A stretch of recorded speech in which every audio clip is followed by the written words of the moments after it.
Atalar söze. ata Bu Owanistan'ın Demirazygyndaky Türkmen owularynyň birindäki ýaş türkmen okuwçylarynyň adaty tapaklaryndan bir pursat.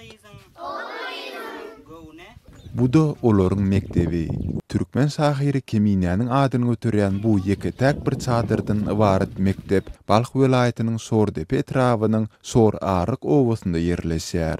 Mektepdiň bir bu owanyň däl, eýse goňşy owularyň çağalarynyň hem bilim almak üçin ýeketäk mümkinçiligi bolup dur.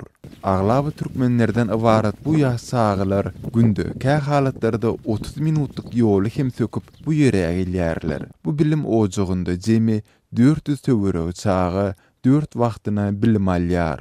Tomsyň jowdasyndan we gysyň sowugundan ýeketäk gorag bolup hyzmat edýän bu çadyr bilen birlikde döwletiň eýetçiligindäki bu mektepde okuw esbaplary we kitaplary ýetmezçilik edýär. Mugallimler 3-4 okuwça diňe bir kitabyň ýetýändigine aýdarlar.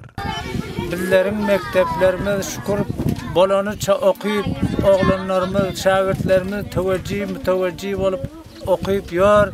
Bizler mana şol haýmalaryň içinde bizler mektep okuyup, danışlyk öwrenip oturýar. Bizlerde hiç bir bizlerde neme ýok, ykdykat ýok, garyplykdan, zaýyflykdan.